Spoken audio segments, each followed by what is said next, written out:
السلام علیکم ویورز، میں ناز شاہ آپ کے ساتھ ہوں۔ آج میں آپ کے ساتھ شیئر کروں گی کہ اللہ تعالیٰ نے حضرت آدم علیہ السلام کی تخلیق کرنا چاہی تو اللہ نے فرشتوں کو زمین پر مٹی لینے بھیجا۔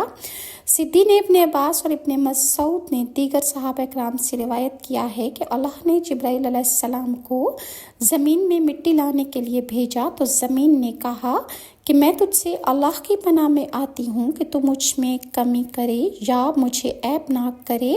تو وہ مٹی لیے بغیر واپس چلے گئے اور کہا کہ اے اللہ، اس نے تیرے ساتھ پناہ پکڑی تو میں نے اس کو پناہ دے دی۔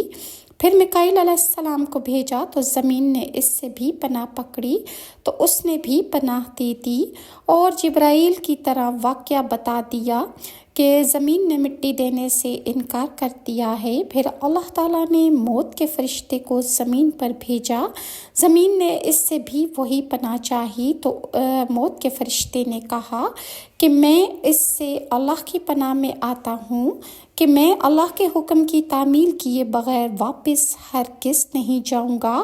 اور موت کے فرشتے نے زمین سے سرخ، سفید اور سیاہ مٹی ملا کر پکڑی اور آسمان پر لے گئے، جس کی وجہ سے آدم کی اولاد بھی مختلف رنگوں والی ہے۔ وہ مٹی لے کر جب اوپر آسمان پر گئے اور اس میں پانی ملا دیا یہاں تک کہ وہ چپکنے والی لیسدار مٹی بن گئی۔ اب اللہ تعالیٰ نے فرشتوں سے فرمایا کہ میں مٹی سے ایک انسان بنانے والا ہوں۔ جب میں اس کو اچھی طرح بنا لوں اور میں اپنی پیدا کردہ روح پھونک دوں اس میں تو تم اس کے لیے سجدے کرتے ہوئے گر جانا۔ یہ قرآن کی آیت ہے صاد سورت میں 71 تا 72۔ اللہ تعالیٰ نے آدم علیہ السلام کو اپنے ہاتھ سے بنایا کہ ابلیس اس سے تکبر نہ کرے۔ اللہ تعالیٰ نے ایک انسان بنایا اور وہ 40 سال تک مٹی کے ڈھانچہ کی شکل میں پڑا رہا، اور وہ حقیقت میں جمعہ کے دن کے برابر تھا۔ اس کے برابر سے فرشتے گزرتے تو وہ گھبراتے، اور سب سے زیادہ ابلیس جب اس مٹی کے ڈھیر کے پاس سے گزرتا تو بہت زیادہ گھبرا جایا کرتا تھا، اور وہ اس کے پاس سے گزرتے ہوئے اس کو مارتا تو اس کے جسم سے آواز پیدا ہوتی جیسے کھنکھناتی مٹی سے آواز پیدا ہوتی ہے۔ اسی لیے اللہ تعالیٰ نے قرآن میں ارشاد فرمایا، سورہ رحمان کی آیت نمبر 14 میں ہے کہ ٹھیکری کی طرح بچنے والی مٹی سے، اور ابلیس کہنے لگا تو نے اس کو کیوں پیدا کیا ہے، اور وہ اس کے منہ سے داخل ہو کر ابلیس کے ڈھانچے کے پخانے کی جگہ سے باہر نکلا اور فرشتوں سے کہا کہ اس سے نہ ڈرو، تمہارا رب ٹھوس ہے اور یہ اندر سے خالی ہے۔ اگر مجھے اس پر مسلط کیا گیا تو میں اس کو ہلاک اور برباد کر ڈالوں گا۔ جب اس میں روح پھونکنے کا وقت آیا تو اللہ تعالیٰ نے فرشتوں سے فرمایا کہ جب میں اس میں روح پھونک دوں تو اس کے لیے سجدہ کرتے ہوئے گر جانا۔ جب اللہ نے اس میں روح پھونکی اور روح اس کے سر میں داخل ہوئی تو آدم علیہ السلام کو چھینک آئی۔ فرشتوں نے آدم سے کہا الحمدللہ کہو، تو آپ نے الحمدللہ کہا تو اللہ تعالیٰ نے جواب میں فرمایا رحمک ربک، تیرا رب تجھ پر رحم کرے۔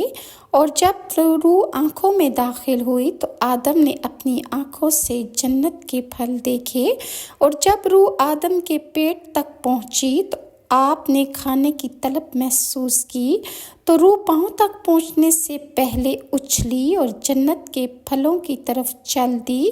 اسی کے متعلق اللہ تعالیٰ نے ارشاد فرمایا سورۃ الانبیاء کی آیت نمبر 37 میں کہ پیدا کیا گیا ہے انسان جلد باز ہے۔ اور بس تمام فرشتوں نے حضرت آدم کو سجدہ کیا مگر ابلیس نے کہ اس نے سجدہ کرنے والوں کے ساتھ ہونے سے انکار کر دیا۔ اور امام ابن کثیر فرماتے ہیں کہ اس واقعے کی کچھ اور حدیث بھی ہیں۔ حضرت انس فرماتے ہیں کہ رسول اللہ نے فرمایا کہ جب اللہ تعالیٰ نے آدم کو پیدا کیا تو جب چاہا کہ اس کو اسی حالت میں بغیر روح کے چھوڑے رکھا، ابلیس نے اس کے گرد چکر لگانا شروع کیا۔ جب اس نے آدم کو اندر سے خالی پایا تو پہچان گیا کہ یہ مخلوق اپنے اوپر کنٹرول نہ کر سکے گی۔ حضرت انس روایت کرتے ہیں کہ جب اللہ تعالیٰ نے آدم میں روح پھونکی اور روح سر تک پہنچی تو آدم علیہ السلام کو چھینک آئی تو انہوں نے الحمدللہ رب العالمین کہا۔ اور حضرت عمر بن عبدالعزیز فرماتے ہیں کہ جب اللہ تعالیٰ نے فرشتوں کو سجدے کا حکم دیا تو سب سے پہلے حضرت اسرافیل نے حضرت آدم کو سجدہ کیا تو اللہ تعالیٰ نے اس کو یہ شرف بخشا کہ اس کی پیشانی پر قرآن لکھ دیا۔ حضرت ابو ہریرہ فرماتے ہیں کہ رسول اللہ صلی اللہ علیہ وآلہ وسلم نے ارشاد فرمایا کہ اللہ تعالیٰ نے آدم کو مٹی سے بنایا، اس مٹی کا گارا بنا کر چھوڑ دیا۔ جب وہ مٹی کالی اور بدبودار بن گئی تو اس کی تصویر بنا کر چھوڑ دی، تو جب ٹھیکری کی طرح آواز دینے لگی تو ابلیس وہاں سے گزرتا تو کہتا یہ اہم کام کے لیے پیدا ہوا ہے۔ پھر اللہ تعالیٰ نے اپنی پیدا کردہ روح اس میں پھونکی تو سب سے پہلے روح آنکھوں اور ناک تک پہنچی، اور پھر اللہ تعالیٰ نے آدم سے فرمایا کہ اے آدم، فرشتوں کی جماعت کی طرف اشارہ کر کے فرمایا کہ وہ ان سے بات چیت کریں اور دیکھ غور کر وہ کیا کہتے ہیں۔ تو حضرت آدم علیہ السلام فرشتوں کی طرف آئے اور ان پر سلام کیا تو فرشتوں نے جواب میں کہا تجھ پر بھی سلامتی ہو اور اللہ کی رحمت اور برکات نازل ہوں۔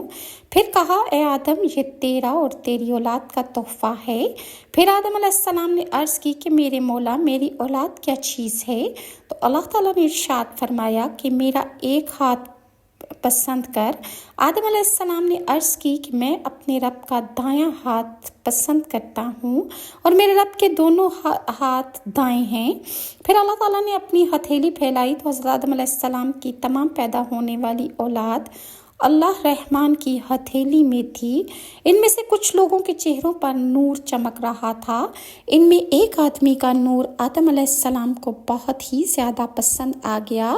آدم علیہ السلام نے عرض کیا کہ یہ کون ہے؟ اللہ تعالیٰ نے فرمایا کہ تیرا بیٹا داؤد ہے۔ عرض کیا کہ میرے مولا اس داؤد کی عمر کتنی ہے؟ اللہ تعالیٰ نے فرمایا کہ اس کی عمر 60 سال ہے۔ تو آدم علیہ السلام نے عرض کیا کہ اے اللہ میری عمر میں سے 40 سال داؤد علیہ السلام کو دے کر اس کے 100 سال پورے کر دے۔ اللہ تعالیٰ نے ایسا ہی کیا۔ جب آدم علیہ السلام کی عمر مکمل ہوئی تو اللہ تعالیٰ نے ملک الموت کو حضرت آدم کے پاس بھیجا۔ آدم علیہ السلام نے کہا کہ کیا میری عمر سے ابھی 40 سال باقی نہیں ہیں؟ فرشتے نے کہا آپ نے اپنے بیٹے داؤد کو اپنی عمر سے 40 سال نہیں دے دیے تھے؟ آدم علیہ السلام نے اس کا انکار کیا اور اس کی اولاد بھی انکار کرتی ہے۔ آدم علیہ السلام اس وقت بھول گئے تھے اور ان کی اولاد بھی بھول جاتی ہے۔ آدم علیہ السلام نے غلطی کی اور ان کی اولاد بھی آج تک غلطی کرتی ہے۔ حضرت ابو ہریرہ سے روایت ہے کہ جناب رسول اللہ صلی اللہ علیہ وسلم نے ارشاد فرمایا کہ جب اللہ تعالیٰ نے آدم علیہ السلام کو پیدا کیا تو ان کی پیٹھ پر اللہ نے اپنا ہاتھ پھیرا تو ان کی پیٹھ سے تمام وہ روحیں باہر نکل آئیں جو اللہ تعالیٰ قیامت تک پیدا کرنے والا تھا، اور ہر انسان کی دونوں آنکھوں کے درمیان نور کی چمک اللہ نے بنا دی اور ان کو آدم علیہ السلام کے سامنے پیش کیا۔ جب آدم علیہ السلام نے اپنی اولاد میں سے لوگوں کو کوڑی، پھول بہری، اندھے، لنگڑے اور دیگر بیماریوں میں مبتلا لوگوں کو دیکھا تو آدم علیہ السلام نے اللہ تعالیٰ سے عرض کیا کہ یا اللہ میری اولاد کے ساتھ تو نے ایسا کیوں فرمایا؟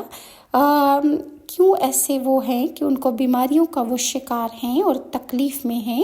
تو اللہ تعالیٰ نے فرمایا تاکہ تیرے یہ اولاد میں سے میرے بندے میری نعمت کا شکر ادا کریں۔ اور حضرت ابن عباس نے بھی اسی روایت کیا ہے